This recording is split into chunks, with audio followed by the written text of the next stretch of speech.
Hello, everybody. I am Bincheng Mao, president of East Coast Coalition for Tolerance and Non-Discrimination, and I'm so honored to be here today to speak with Mr. Bob Zoellick about diplomatic history, poverty alleviation, and youth engagement in public service.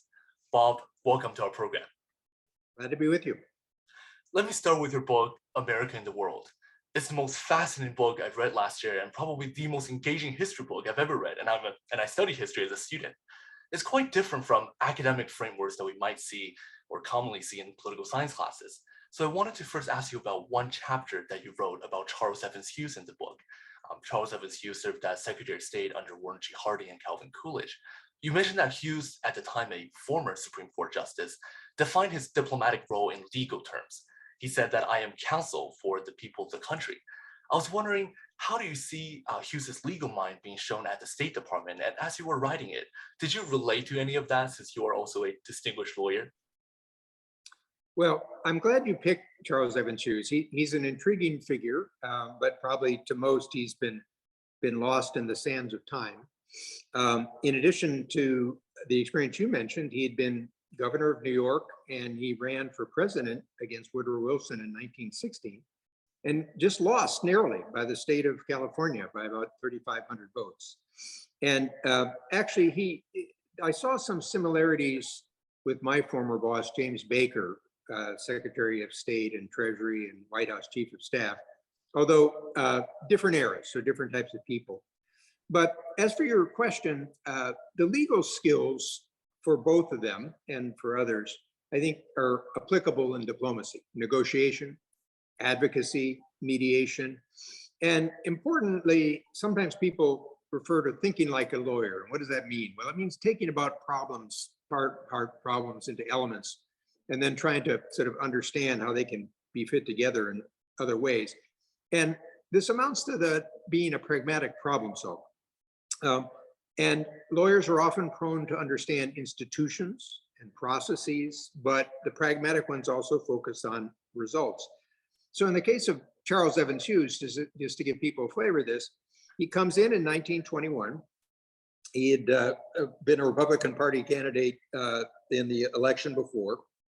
As you may recall in the book, a senator from his own party says it doesn't matter who's Secretary of State because frankly, the Senate's going to control foreign policy because this is after Woodrow Wilson's failure with the Versailles Peace Treaty.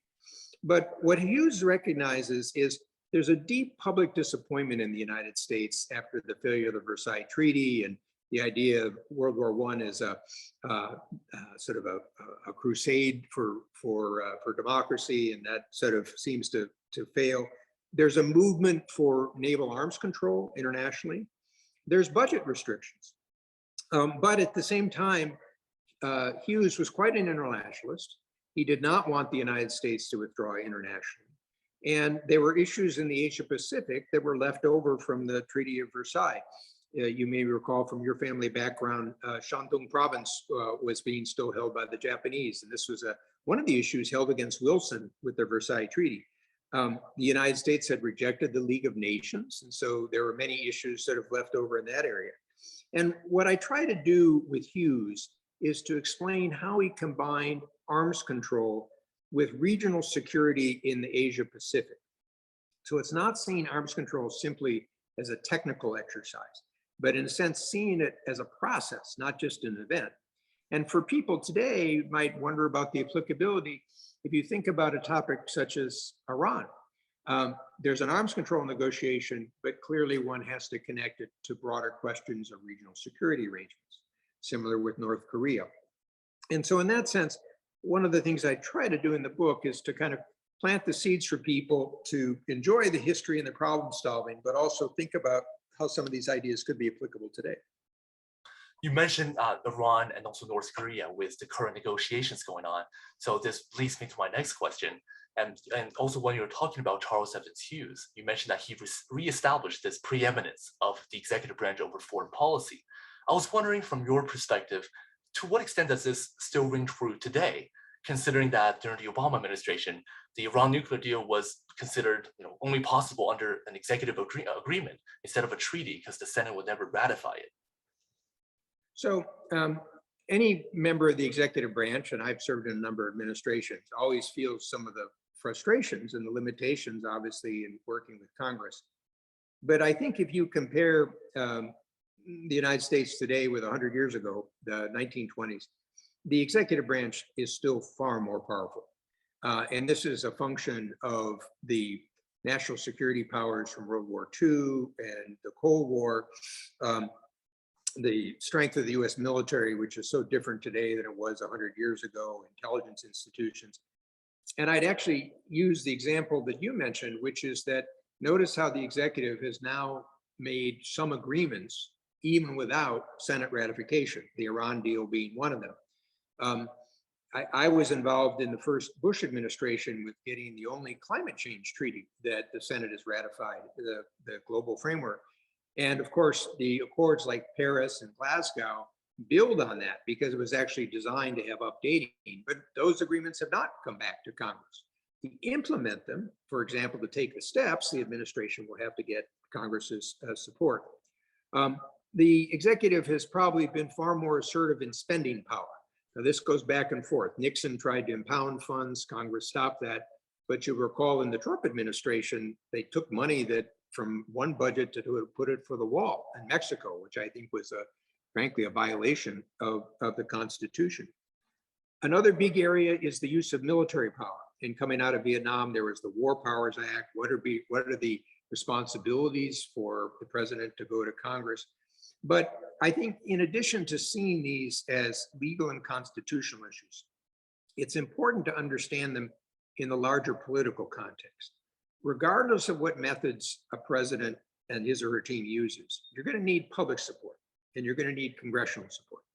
So I have a chapter on Lyndon Baines Johnson and Vietnam and the early steps in 64, 65 to Americanize the war. In a sense, one of the sort of ironic tragedies was LBJ, who was a masterful politician, doesn't really understand how he's going to sustain public support for the war. So for President Biden today, you can see as he's trying to position the United States in dealing with Russia's attack on Ukraine, he's got an eye on how does he maintain public support, including with difficulties like higher energy and oil prices. Well, for many young people today, the politics and the political state that we have in Washington and the vitriol in it might be driving people away from public service. And just last year in December of 2021, Harvard's Institute of Politics released this national poll, this annual national poll of young people aging between 18 and 29, revealing that the majority of young Americans consider public service to be not their number one choice, and also consider democracy to be in trouble. I was wondering, what's your message to young people today who might feel that they want to disengage from this process because of the vitriol within it? Yeah, I've seen those reports and those polls, and from talking with younger associates, I understand some of the disappointment. But I would go back even further. Ben Franklin, after he stepped out of the Constitutional Convention in Philadelphia, was allegedly asked, what did you produce? What did you give us? And he said, a republic, if you can keep it. And I think the final lines about keeping it are important. So I think, if anything, the recent years should emphasize the importance of not taking any democracy for granted in the institutions of democracy. For those that study history, you know that there have been waves of democratization and then retreat over the course of the late 19th and early 20th century. There's another quote that I've probably mangled, but I always recall, which is, for evil to succeed, you only need good people to remain silent. So I hope for your generation and others, the lesson is not to disengage, but to engage constructively. And here, part of the story is advocacy, which one obviously learns in university campuses, but also I think the importance of listening, trying to understand the motivations of others. And in any democratic political process, compromise will be part of the order of the day. I mean, if you think about with your roommates or your family or others in your class, it's hard to get through life without compromising. It's not a dirty word to be able to reach those. And in a political system that's based on majority rule but minority rights, it's an important part to understand how it works. Now, I know many younger people are interested in the role of NGOs and as opposed to formal government. And that's another way to participate. But even there, it's important to recognize, how do you appeal to others and how do you broaden the consideration? So I've also been active in many environmental causes over the years. And one of the interesting developments was when the environmental community also tried to create alliance with the conservation community, which might come from a slightly different perspective, but you could band together on common issues. I was talking with a political leader. This is a Republican who was talk about climate change. And he said, if I talk about climate change conceptually, I lose my voters. If I talk about flooding, and this was a coastal city, and the need for adaptation, he said, I can get their attention. So part of effective politics is learning how to communicate to other audiences. One that I've been involved with today is nature-based solutions for climate, ways in which some of the aspects, whether it's forestation or soil carbon for agriculture, so how you can kind of bring different causes together. And then one other point on the political side is, when I started in government, and I came up on the policy side, not the political side, the Democrats had controlled the House and Congress for about 40 years. So in my experience working with Baker, we had to work with Democrats if we were going to get anything done. But then in 1994, the House flipped, and it's flipped back and forth. And so I honestly think one of the problems today is some of the debate defines people not by their interests or their positions, but by their hatreds. And I think that's a very dangerous course for democracy. And ultimately, and this is, I think, probably one of the critical issues coming out of the 2020 election is both sides have to accept the results of elections for the process to work. So the wonderful thing about the democratic process is it tends to have a self-correcting nature. One side wins, the other adjusts, it overreaches, but it only works if people accept the results of election. And that's where I think Trump has been particularly dangerous. Speaking of maintaining the public's trust in institutions, I wanted to ask you about the Supreme Court, which is now very much in the news with the new nomination process going on. Then in the book, when we already talked about Charles Evans Hughes, he has served as a Supreme Court justice right before he ran for president, right before he won the nomination to run against President Wilson. From your perspective, does Charles Evans Hughes' career being Supreme Court justice, then presidential candidate, then become Secretary of State again, ultimately coming back to the Supreme Court as Chief Justice, do you think, in a sense, indicates the Supreme Court as a political institution that's historically true, or do you think it still doesn't diminish, in a sense, the independence of the judiciary that we have today? So this is where I think a historical perspective is very important. So let's go back a little further. One of the first Chief Justices was John Marshall. Now, John Marshall was the Chief Justice who really established the Supreme Court as a third and independent branch of government. He had to do so against the resistance of President Thomas Jefferson, and shows sort of the constitutional theory. Jefferson really did not believe that courts should be independent. This was the idea that the legislators should control it. And of course, Marshall's early decisions were political in the sense that they established the national power of the national government. These were very sensitive issues in the early sort of period between what were called the Federalists and at that time the Republican Democrats. That was the combination party for Jefferson. At another political level, one of the things I always find amazing about Marshall is that he's appointed by the Federalists at the end, but most of his fellow justices are appointed by the Jefferson and Madison, and yet they side with Marshall. So he was an extremely effective political figure in the sense of small group decision-making, emphasized the role of the courts. Now, the reason I'm drawing these out is I think sometimes people use political as if it's a dirty word. If you believe in a democratic process, it's not a dirty word, and you might want to distinguish, say, politics from partisanship. I think on the court, there's an important role of establishing principles. The reason we have court opinions is you can't just decide, you have to explain them, you have to show your logic for the world. And what you've seen over 200 years is a sensitivity to protect the institution. Institutions are very important for democracies. You can see this in Chief Justice Roberts, some of his statements today, where he's very sensitive, whether it's the role of precedent or kind of how one is seen with the swings of issues. And mentioning Charles Evans Hughes, of course, he's a very big figure in this, because as you said, he comes back as Chief Justice.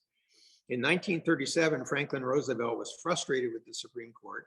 He proposed additional justices, what became known as the court packing idea. It was not politically popular. In a sense, the institution of the Supreme Court was seen as one that needed to be protected. But Charles Evans Hughes privately worked out a negotiation where one of the older justices actually retired, so as to create a sense of sort of FDR not walking away with nothing in the process. So I think one other issue that you and others may want to debate today is that if you think about the more recent justices appointed to the Supreme Court, they tend to be either judges or law scholars. If you go back and look at the history of Supreme Court justices, some of the major ones were actually politicians. Earl Warren, who many will not like on the conservative side, was a governor of California. And I sometimes think that having former elected officials sort of adds diversity of experience. Courts are not just academic institutions. They're not just sort of sequestered. So one of the interesting ongoing debates for American democracy is kind of the balance between technocratic knowledge and kind of feel for the citizenry. And so that's an ongoing issue. But you can see also in areas like the Federal Reserve now, you tend to always find people who will appoint sort of PhD economists. Well, maybe some mixture of non-PhDs would also be useful. Certainly, and you mentioned John Marshall and how he persuaded his fellow justices to agree with him on such large range of important issues. And as World Bank president, you've also persuaded a lot of world leaders and countries to contribute to the historic general capital increase for the bank, the first in 20 years at the time, and also accompanied with increased voting powers for developing countries. At a time when the world was so struggling economically to recover from the global financial crisis, how did you persuade countries and leaders of these countries to contribute to poverty alleviation worldwide? Well, it also, the answer in some ways fuses what we were talking about with national politics and international politics. I mean, some of the same skills of negotiation, mediation, sort of finding other people's interests apply at the international side as well as at the national side. So when I came to the World Bank, it was in a crisis because of some issues related to corruption and the removal of the prior head. But one of the challenges was not only to raise the capital as we face the financial crisis, but the World Bank raises money for the very poorest countries through something called IDA, and they're either grants, International Development Association, either grants or long-term loans without interest. And because they're grants, you have to replenish them every 3 years. So to do both, the key was to build an international coalition. And that required taking apart the problem, as a lawyer would. One step was another arm of the World Bank called IFC, our private sector arm, had some very important investment gains. And I was warned against this, but I took some of the investment gains and allocated it to IDA for the poorest to build support with some of the Europeans that said, well, why should we put in more money until, in a sense, you've made your own contribution? You have to reach out to particular donors. So in the space of development, the Nordic countries tend to be very generous, but they're smaller. And going back to this issue of votes, if you allocate votes simply by population or size of economy, they don't get the representation that frankly they deserve for some of their sort of extra assistance. In the case of China, which by now is starting to become a growing economy, but had benefited from the bank, I was able to get China to repay some of its IDA loans so that we could reuse those for others. And interestingly, I thought at first that the Chinese would like the idea because it made them a constructive contributor, but they didn't want to be alone. So I had to get Egypt and a couple others to do something similar, though at a small level. So it's the idea of making sure you understand the perspective of your counterpart if you're in a negotiation. And then for an institution like the World Bank, because you've got member states, you have to recognize they have different interests. For some, it would be anti-corruption. For some, it's the environment. I focused a lot on some of the conflict or post-conflict states because those are broader security problems, health and education, gender issues. And ultimately, for any institution, you have to show results. And it comes back to this pragmatic idea. It's nice to talk about things, but if you can't show that you're going to make a difference for people, it's hard to get their support. The most interesting piece, however, one that very few people are alert to, was in the case of the US government, I could get the executive branch, so the administration, to support the IDA or the bank capital increase. But then I had to get Congress to actually appropriate the money. And if one goes back and you look at the IMF, the International Monetary Fund, which is trying to get a capital increase at the same time, theirs took about 5 years longer. And people never sort of seem to understand why. And the reason was, because I was an American official and used to dealing with Congress from other roles, one of the first things I did when I went to the World Bank was I created a World Bank caucus, bipartisan, Republicans and Democrats, to show them sort of what the World Bank did. The appropriators, which are a special world within Congress, I fortunately had good relations with both the Republicans and the Democrats, and so was able to persuade them. And sort of one, again, humorous story was, at that time, Senator Leahy, who will be stepping down, was the ranking Democrat. And his degree of confidence, in part because I worked on environmental issues with him, was enough that when the Obama administration actually wanted to take some international funds and put them in a different category, he came to me and said, well, what do you think about this? Or how should we allocate the funds? So it just shows that politics is also personal, and it's also the reputation you develop for being reliable and delivering on the goods. So somebody like Leahy, who had known me through the work with Secretary Baker 20 years before, would frankly rely more on my opinion than he would on the White House staff of his own party.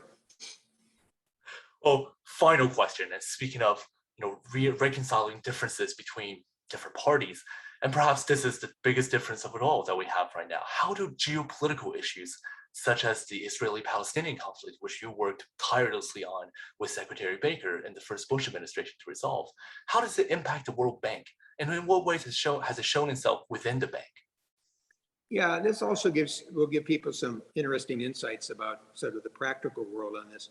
So the starting point is because the Palestinian Authority is not a state. It's not a member of the World Bank. And so it would normally not be a recipient of World Bank funds, but we made special allocation out of the World Bank's income. So the World Bank, provides these loans, but it also gets income from the loans, or as I mentioned, the IFC side. So that was the vehicle. And when I was there, the head of the Palestinian Authority was a man named Salam Fayyad, who was a technocrat. And he was frankly trying to move the Palestinian Authority to focus more on the future, opportunity, hope, sort of create a better life for younger Palestinians, as opposed to looking back towards resentments and sort of injuries and ongoing circles of violence. And of course, this ultimately was in everybody's interest, including Israel's. So to give you sort of two interesting anecdotes, at one point, the Palestinian Authority got some of its revenue through taxes that were raised by Israel. And so the money had to go through the Israeli government. And the Netanyahu government was upset about something other Palestinians were doing. They cut off the revenue.